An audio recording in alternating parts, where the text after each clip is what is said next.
रोज नवनवीन बातम्या बघण्यासाठी आमच्या चॅनलला आजच सबस्क्राईब करा, शेअर करा आणि लाईक करा.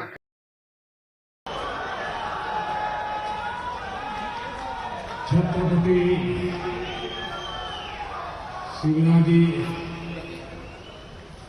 शिवाजी महाराजांच्या या महाराष्ट्र भूमीला मी प्रणाम करतो. महाराष्ट्राचा डॉक्टर बाबासाहेब भीमराव आंबेडकर, महात्मा ज्योतिबा फुले आणि शाहू महाराज या सुपुत्रांना मी वंदन करतो. संत ज्ञानेश्वरापासून ते संत तुकारामपर्यंत अनेक महान संतांनी भक्ती मार्ग मजबूत करून लोकांना जोडण्याचं काम केले आहे. इथल्या पवित्र मातीने तानाजी मालुसरे, बाजी प्रभू, अहिल्याबाई होळकर, लोकमान्य टिळक, स्वातंत्र्यवीर सावरकर अशी अनेक रत्न दिले आहेत. महाराष्ट्राच्या या सर्व महान विभूतींना मी नमन करतो, प्रणाम करतो. ही आशा अपेक्षाची भूमी आहे. स्वप्ने पूर्ण करणारी नगरी आहे. प्रत्येक क्षेत्रात देशाचे नाव उंच करण्याची भूमी आहे. आपल्या सर्वांना माझा नमस्कार.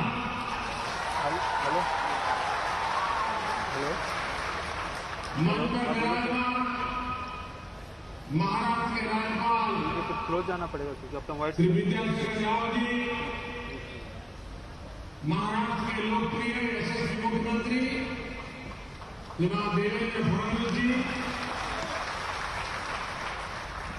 मंत्री परिषद के मेरे सहयोगी श्री रामदास अठावले जी, श्री हरदीप पुरी जी, संसद के मेरे तमाम सहयोगी,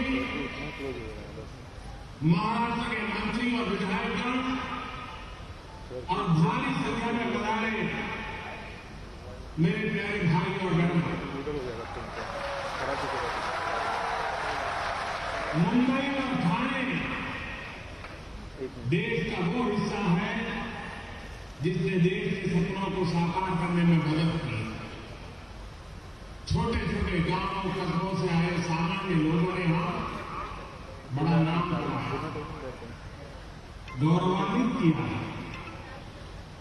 यहां जन्म लेने वालों, यहां रहने वालों का हृदय इतना विशाल है कि सपनों को अपने दिल में जगा दिया.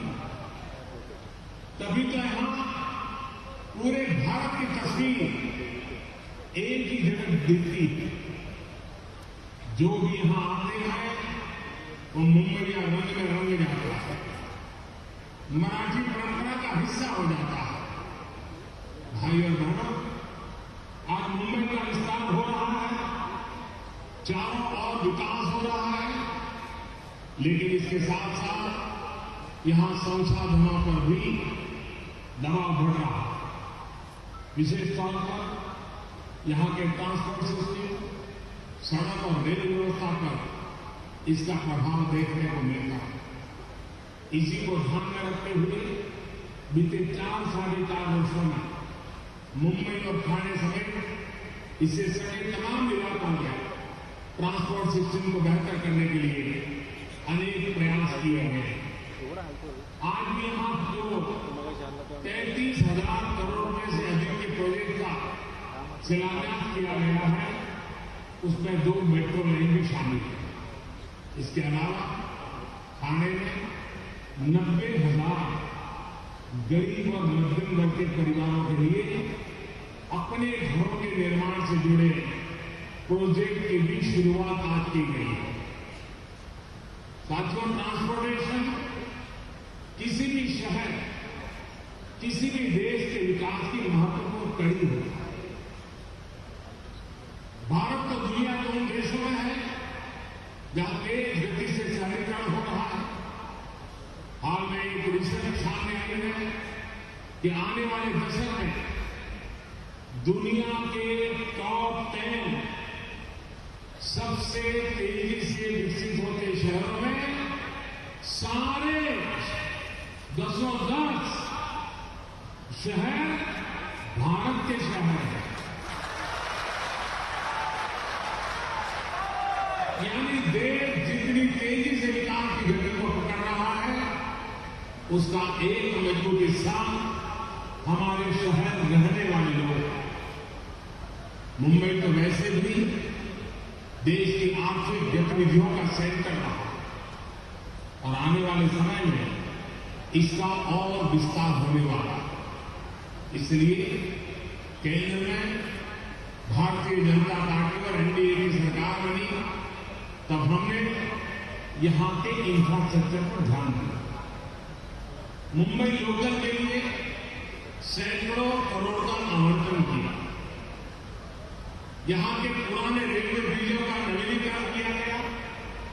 मुंबई लोकल के अलावा भी ट्रांसपोर्ट के दूसरे माध्यमों का विस्तार किया जा गया, जिसमें से मेट्रो सिस्टम सबसे प्रभावी माध्यम बनता जा रहा है। आज जो मेट्रो का विस्तार यहां ठाणे में हुआ है, ये मुंबई, ठाणे और आसपास के दूसरे क्षेत्रों की बेहतर कनेक्टिविटी देने के विजन का ही हिस्सा है।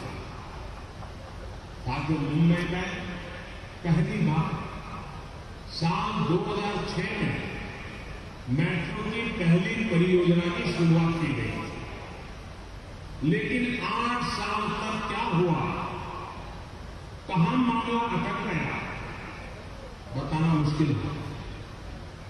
पहली लाइन 2014 में शुरू हो पाई और वो भी सिर्फ 11 किलोमीटर की लाइन। 8 साल में सिर्फ और सिर्फ 11 किलोमीटर। 2014 के बाद हमने तय किया कि मेट्रो लाइन बिछाने की स्पीड भी बढ़ेगी और स्केल भी बढ़ेगी। पिछले 4 साल में मुंबई में मेट्रो का जाल बिछाने के लिए अनेक नई परियोजनाओं की शुरुआत की गई। इसी सोच पर चलते हुए आज 2 और मेट्रो लाइनों का शिलान्यास किया गया। यानी आने वाले 3 साल में यहां 35 किलोमीटर की मेट्रो क्षमता और जुड़ जाएगी। इतना ही नहीं, साल 2022 से 2024 के बीच मुंबई वासियों को 350 किलोमीटर की मेट्रो रेलवे लाइन उपलब्ध हो जाएगी। आज जो शिलान्यास किए गए हैं, उससे ठाणे से भिवंडी, कल्याण, दहिसर से लेकर मीरा भाईंदर तक के लोगों को तो फायदा पहुंचेगा ही। इससे पूरी मुंबई में जाम की परेशानी कम होगी। साथियों, ये सुविधाएं सिर्फ आज की आवश्यकताओं के हिसाब से नहीं, बल्कि साल 2035 की जरूरतों को और उसके हिसाब से विकसित क्या किए जा रही है। भाइयों बहनों, आपका सफर आसान हो, आपका जीवन सुगम हो, लेकिन देश के गरीब और मध्यम वर्ग के लोगों को बिना घर के ना रहना पड़े, इसके लिए भी व्यापक प्रयास किए जा रहे हैं। केंद्र सरकार ने तय किया है कि साल 2022 में जब देश आजादी का 75वां पर्व मना रहा हो, तब देश के हर परिवार के पास अपनी पक्की छत हो, अपना पक्का घर हो। इसी लक्ष्य को आगे बढ़ाते हुए आज यहां 90,000 नए घर बनाने की शुरुआत हुई। मुझे बताया गया है कि 3 साल के भीतर ये घर बनकर तैयार हो जाएंगे। साथियों, पहले की सरकार से हमारे संस्कार भी अलग है, सरोकार भी और रफ्तार भी अलग है। पिछली सरकार ने अपने आखिरी 4 वर्षों में सिर्फ 25.5 लाख घर बनाए थे।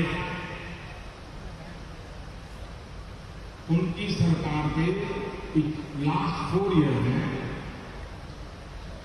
25,50,000 मकान बनाए थे, जबकि बीते 4 वर्षों में हमारी सरकार ने करीब 1,25,00,000 से ज्यादा, यानी 5 गुना से अधिक लोगों के लिए घर बनाए गए हैं। इसका मतलब इतना काम उनको करना होता तो शायद 2 पीढ़ी चली जाती थी। प्रधानमंत्री शहरी आवास योजना के तहत पूरे महाराष्ट्र में 8 लाख घर बनाए जा रहे हैं। साथियों, प्रधानमंत्री आवास योजना के तहत बेघर लोगों के लिए अच्छी सोसाइटी का निर्माण किया जा रहा है। और ये वो आदर्श सोसाइटी नहीं है जो कि पुरानी सरकार के दौरान चर्चा में रही, बल्कि सही मायने में आदर्श सोसाइटी बनाई जा रही है, जहां एक सामान्य परिवार के सपने पलते हैं, बेहतर भविष्य का आत्मविश्वास जगता है। प्रधानमंत्री आवास योजना के तहत हमारी सरकार 2.5 लाख रुपए तक की मदद सीधे बैंक में जमा कर रही है, यानी लोन का अमाउंट सीधे 2.5 लाख रुपए बढ़ जाता है। यानी निम्न और मध्यम वर्ग की मदद होम लोन में भी की जा रही है। इसके अलावा पहले के मुकाबले होम लोन पर ब्याज दर भी काफी कम हुई है। सरकार द्वारा इस योजना के तहत कमजोर तबके के लोगों को, निम्न आय वर्ग वालों को 6.5% की इंटरेस्ट सब्सिडी भी दी जा रही है। मिडिल इनकम ग्रुप वालों को 3 से 4% की इंटरेस्ट सब्सिडी दी गई है। इन प्रयासों का मतलब यह हुआ कि अगर किसी ने 20 लाख रुपए का होम लोन 20 वर्ष के लिए है तो उसे इस अवधि में करीब 6 लाख रुपए तक की सहायता सरकार द्वारा दी जा रही है। साथियों, सरकार की इन्हीं ईमानदार कोशिशों का नतीजा है कि बीते 1-1.5 वर्ष में लाखों लोगों ने अपना पहला घर इस योजना का लाभ उठाते हुए बुक किया है, खरीदा।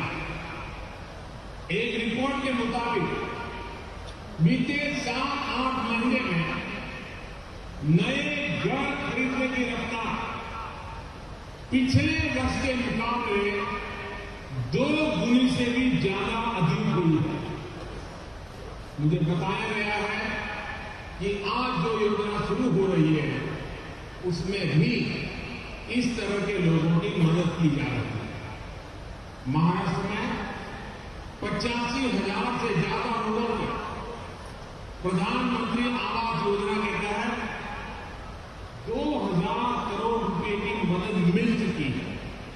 साथियों, हम सिर्फ मध्यम वर्ग के अपने घर के सपनों को ही साकार करने में मदद नहीं कर रहे हैं, बल्कि इससे जुड़ी दूसरी दिक्कतों को भी दूर कर रहे हैं।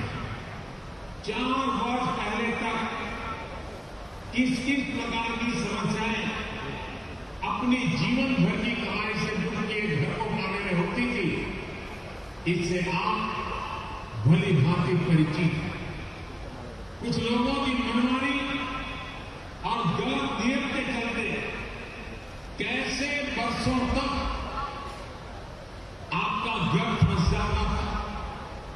ऐसा भी होता था कि वादा वो कुछ और करते थे और डिलीवरी कुछ और होती थी। इस प्रवृत्ति पर रोक लगाने का एक बड़ा प्रयास हमारी सरकार ने किया है।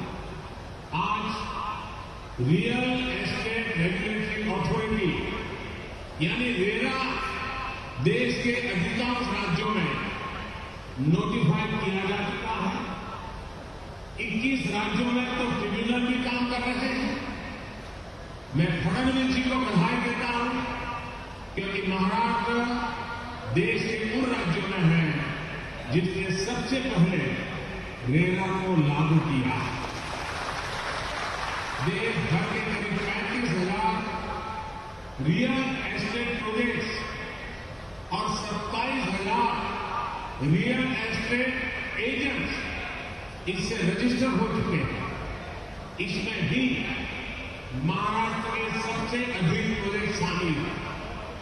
साथियों सोचिए, 70 वर्षों से बिना किसी सख्त और स्पष्ट कानून के रियल एस्टेट सेक्टर चल रहा था।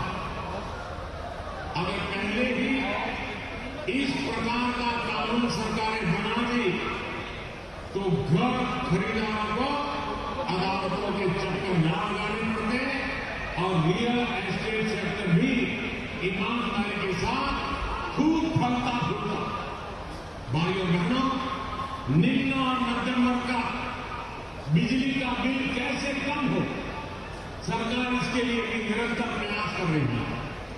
देश भर में उजाला योजना के तहत 30 करोड़ से अधिक एलईडी बल्ब बांटे गए हैं, जिससे करीब 2.25 करोड़ बल्ब उसमें से महाराष्ट्र में बांटे गए हैं, जिसमें से खाने में भी लाखों बल्ब दिए जा चुके हैं। जो काम पहले 60 वोट का बल्ब करता था, वही अब 7 या 8 वोट का बल्ब कर रहा है। यानी बिजली की बचत तो हो रही है, साथ में बिल भी कम हो रहा है। सिर्फ इसी योजना से देश के तमाम परिवारों को हर साल मिलाकर करीब 16,000 करोड़ रुपए की बचत हो रही है। सिर्फ महाराष्ट्र में ही लोगों का हर साल करीब 1100 करोड़ रुपए का बिजली का बिल कम हुआ। ये इसलिए हो पाया है क्योंकि हमने एलईडी बल्ब पर मिशन मोड पर काम किया, कंपनियों को उत्पादन बढ़ाने के लिए प्रोत्साहित किया, कंपटीशन को प्रमोट किया, बिचौलियों को बीच से हटा दिया, जिसके चलते 4 वर्ष पहले जो बल्ब 250-300 रुपये का मिलता था, वही आज 50 रुपये तक में मिल रहा है। साथियों, केंद्र सरकार सबका साथ सबका विकास का रास्ते पर आगे बढ़ रही है। देश का कोई कोना, कोई गांव और शहर, कोई वर्ग विकास से अछूता न रहे, इसके लिए काम किया जा रहा है। गरीब का जीवन स्तर पर ऊपर उठाया जाए, इसके लिए योजना बनाई जाए और चलाई जा रही है। उज्ज्वला योजना के तहत देश भर में गरीब बहनों का जीवन धुआं मुक्त करने और उनके समय की बचत कराने के लिए मुफ्त गैस के कनेक्शन दिए जा रहे हैं। अब तक करीब 6 करोड़ कनेक्शन देश भर में दिए जा चुके हैं, जिसमें से खाने समेत पूरे महाराष्ट्र की 34 लाख से अधिक बहनों को मुफ्त गैस कनेक्शन दिया जा चुका है। साथियों, ऐसी बहनें जो अपना छोटा मोटा कारोबार करना चाहती हैं, जैसे सैलून हो, टेलरिंग हो, कोई बुनाई कढ़ाई का काम हो, हथकरघे का काम हो, ऐसा कोई भी काम करना चाहती है तो उनके लिए बैंकों के दरवाजे खुले हैं। मुद्रा योजना के तहत 50,000 रुपये से 10 लाख रुपये तक का बिना गारंटी का ऋण दिया जा रहा है। महाराष्ट्र में करीब 1.25 करोड़ ऐसे ऋण दिए जा चुके हैं, जिसमें से 1 करोड़ ऋण बहनों के नाम से आवंटित हुए। भाइयों और बहनों, गरीब को गरिमापूर्ण जीवन मिले, महिला को मान और सम्मान मिले, यही हमारा ध्येय भी है और हासिल भी। बच्चों को पढ़ाई, युवाओं को कमाई, बुजुर्गों को दवाई, किसानों को सिंचाई, जन जन की सुनवाई, विकास की इस पंचधारा से प्रति सरकार समर्पित है। और अंत में फिर आप सभी को विकास की नई परियोजनाओं के लिए बहुत बहुत बधाई देता हूं। इतनी बड़ी तादाद में आकर के आपने आशीर्वाद दिए, इसके लिए मैं आपका आभारी हूं। यहां से मुझे पुणे जाना है, वहां के हजारों करोड़ के प्रोजेक्ट का शिलान्यास और लोकार्पण होना है। आपने भारी संख्या में ये जो ताकत दिखाई है, इसके लिए मैं आपका अभिनंदन करता हूं। बहुत बहुत धन्यवाद।